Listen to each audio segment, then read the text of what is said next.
Bismillahirrahmanirrahim. Wal takum minkum ummatun yad'una ilal khairi wa ya'muruna bil ma'rufi wa yanhauna 'anil munkar wa ulaika humul muflihun. Assalamualaikum warahmatullahi wabarakatuh.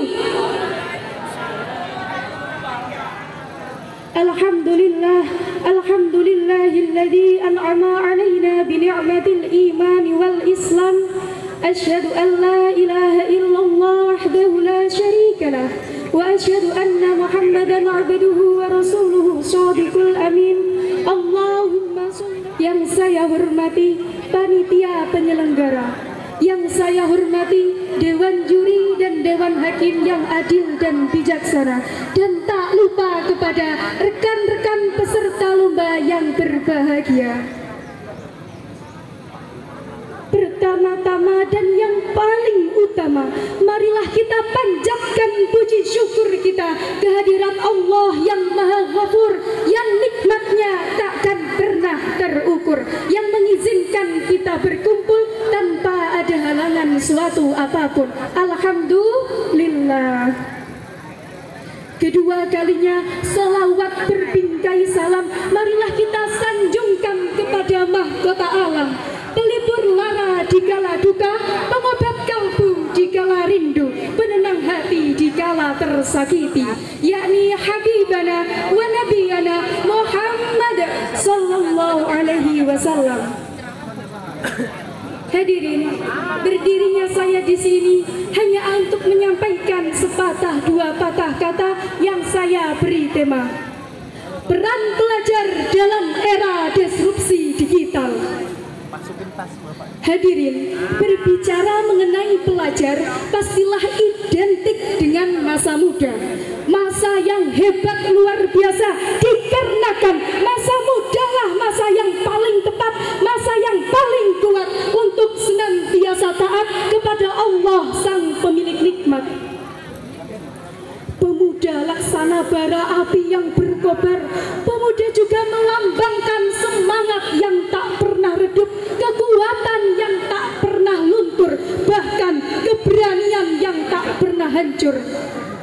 Hal ini seirama dengan pendapat salah seorang ulama tafsir Al-Quran, Syekh Abu Al-Fida Ismail bin Katsir. Beliau menyatakan dalam kitab tafsirnya, As-saban wa huwa quwwatu ba'da ad-du'af. Masa muda adalah masa penuh kekuatan setelah sebelumnya berada pada masa kelemahan. Sehingga pantaslah proklamator kita Bung Karno pernah berkata, "Give me you 10, they will save the world." Beri aku 10 pemuda, niscaya mereka akan mengguncangkan dunia. Sehingga jelas, sehingga wajar pemuda memiliki peran penting di dalam maju mundurnya suatu negara. Pemuda merupakan tongkat estafet perjuangan di masa yang akan datang. Hadirin yang berbahagia, berbicara mengenai pemuda, marilah sejenak kita melihat di era tahun 90-an, di mana pemuda memiliki semangat yang tinggi, di mana pemuda dianggap sebagai pelopor pembangunan bangsa, sehingga pemuda dianggap sebagai pelopor pemersatu bahasa melalui Sumpah Pemuda Indonesia. Sedangkan hadirin, sungguh miris bukan dengan apa yang terjadi sekarang. Kemerosotan moral yang merajalela seolah menjadi kultur, bahkan menyampingkan mana yang hak dan mana yang batil. Dimulai dari pergaulan bebas yang tak kenal batas, pembunuhan keji dengan cara mutilasi. Sekelompok orang sepakat mati bersamaan dengan minum oplosan. Bahkan hadirin, masih banyak segerombolan pelajar di luar sana yang berambut gimbal, baju kumel, berlaga artis terkenal, padahal otaknya orang normal. Inilah potret kehidupan pelajar zaman sekarang. Kemerosotan moral tak boleh kita biarkan, apalagi menutup mata dan tak melakukan apa-apa, terlebih menyalahkan media sosial sebagai penyebabnya. Hadirin rahimakumullah, maraknya arus informasi menjadi tren di era globalisasi. Masyarakat yang dulunya tradisional kini sudah mulai radikal dan liberal. Bahkan sikap sosialisasi kian menipis terkikis oleh budaya kapitalis. Dulu bola bekel jadi mainan, sekarang Mobile Legends jadi andalan. Betul? Sangat jauh berbeda, bukan? Orang-orang semakin bersemangat berlomba-lomba dalam kesenangan, sedangkan urusan akhirat tak terpikirkan.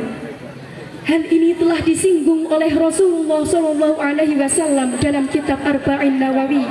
Idza lam tastahi fasna' ma syi'ta. Jika kamu tidak malu, maka hiduplah sesuka hatimu. Hadirin, diakui maupun tidak, era digital membawa dampak positif, di mana orang-orang semakin hebat, informasi kian mudah kita dapat, berita kian mudah kita tangkap.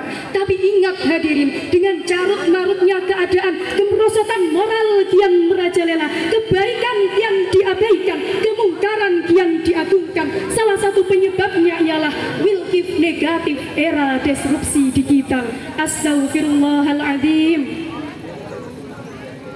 Kemudian pastilah timbul dalam hati kita, apa yang harus kita lakukan sebagai pelajar di era disrupsi digital seperti saat ini, hadirin? Yang harus kita lakukan adalah rame-rame rantas, malang-malang putung. Kita rapatkan barisan, kita galakkan amar ma'ruf nahi mungkar. Allahu Akbar. Hal ini telah diinformasikan oleh Allah Subhanahu wa Ta'ala dalam Quran surat Al-Imran ayat 104. A'udzu billahi minasy syaithanir rajim. Bismillahirrahmanirrahim. Wal takum minkum ummatun yad'una ilal khairi wa ya'muruna bil ma'rufi wa yanhauna 'anil munkar wa ulaika humul muflihun. Yang artinya, hendaklah ada di antaramu segerombolan umat yang menyeru pada kebajikan, menyeru pada yang ma'ruf dan mencegah pada yang mungkar. Hadirin yang berbahagia, oleh karenanya pelajar zaman sekarang harus berani tampil di depan. Pelajar zaman sekarang harus jadi pelopor, bukan pengekor. Karena bangsa dan negeri ini tidak hanya butuh orang pintar, tetapi pelajar yang berotak London dan berhati Masjidil Haram. Mungkin cukup sekian yang dapat saya sampaikan. Kurang lebihnya saya mohon maaf yang sebesar-besarnya. Bunga mekar di perbukitan, sawah luas di pedesaan. Terima kasih atas perhatian, mohon maaf untuk kesalahan. Wabillahi taufik wal hidayah warridha wal inayah. Wassalamualaikum warahmatullahi wabarakatuh. Terima kasih untuk adik kita Umi Khairun Nazwa. Sedikit mencerahkan hati ya pidato dari beliau. Oke, kita lanjut pidato lagi.